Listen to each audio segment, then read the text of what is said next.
Welcome back to Austria, here in front of the Ministry of Foreign Affairs. That's the Ministry of Interior, and this is where they plotted the idea to end this Schengen dream and the membership of Romania and Bulgaria. I will now go to Romania and Bulgaria to make a protest action against this really very bad decision. At the time of war, we should have preferred unity to division.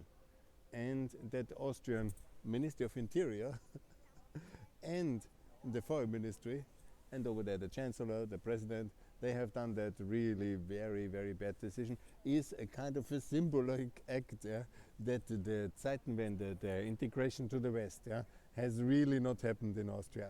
Not in energy, not in transport, not in security, not in European politics. Austria has not understood any of the necessities and the strategic consequences of the Russian war. We have not helped Ukraine significantly. We have been mean in terms of treatment of the Ukrainians. We have been atrocious to the Romanians and Bulgarians. We have not changed our energy politics and reality similar to Germany. And we have not made the membership of NATO our strategic aim similar to Sweden and Finland. And you know, it's always the idea that it was easy for the others and it's so complicated for us. This kind of philosophy of Austrian exceptionalism I will destroy. I pledge it here. I will destroy Austrian exceptionalism in security, in energy, in transport, in Europeanness, in the labor market, in the trade policy. And all these issues I will now raise. I will try to destroy them, obviously. I will make sure and I will do my best for Austria to join NATO, for Austria to adopt a pro-trade policy with Mercosur, TTIP and the others, with Austria to adopt a reasonable European energy mix, and also a transport politics which is decent, and also the changes in our citizen law, which is so restrictive, and also in our labor market. I think that's the most important. In the meantime, I will use also this historic reinterpretation and attack the Austrian narrative of exceptionalism. And I will do my very best to do that. Because I think Austria is a completely normal European country, and everything else the other Europeans can do, like being for trade policy with America, like joining NATO, like opening the labor market like Germany did it. All these things we can do as well. And it's completely acceptable to do it. And that's my pledge that I will do exactly that. Now I want to show you a little bit of this Austrian government center, which is very interesting. Here you see, and this is the founder of, more or less the founder, you know, there's several of them, so I showed you Renner already, but I will show you now because it's highly symbolic and it's very useful. I will show you this monument. He is probably the most important Austrian. You know, there's Mr. Raab and there's Mr. Renner. There are several of them, and we have also great Europeans then in the second stage, like Mock and Bosek, and I would even mention Vranitzky. But here Leopold Fiegel.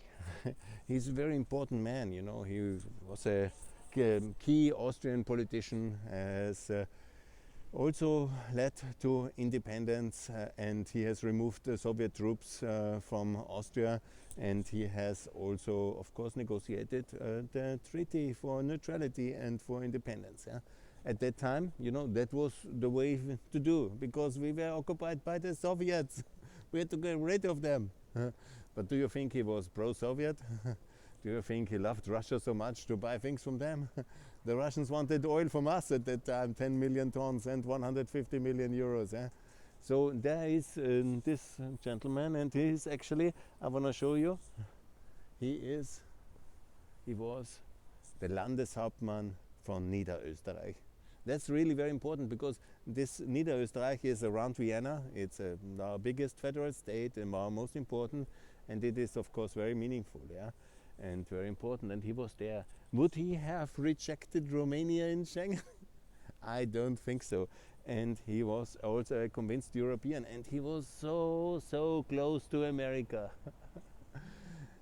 There was this General Clark, the hero of America, who helped us so much when the times were rough. Austria was in a very difficult situation when the Soviets are in your country and the Cold War starts, and they do a kind of communistic coup d'etat and all these difficult things, and there was these Americans, not only Patton, he died too early, but General Mark Clark and others, who were with us when we needed America most. And now the Austrians have decided for Russia and for America, against America and against the free trade agreement, and and against Nato. I think he is a very good example of all these Austrian leaders in the past who, when reconsidering what Austria is doing today in 2023, they would be really shocked to learn that. And I can just say that I hope that there will be a return to the West. Because it's actually, the government is very, they have no NATO flag here, they have a UN, they are very proud to be in UN. I really can only be surprised. They have the EU flag here. Maybe the Romanian flag is missing here. Yes, no, I'm really very negatively surprised. And I tell you, Mr. Nehammer, he will not be Chancellor for very long anymore.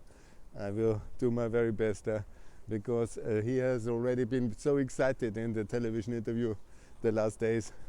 And honestly, what a disappointment.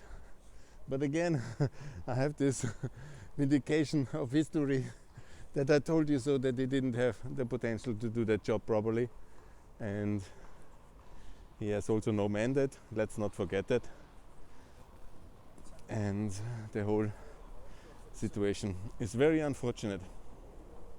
And I hope there will be significant changes and improvements, and the return of European Austria, I hope, will be on the agenda really pretty soon.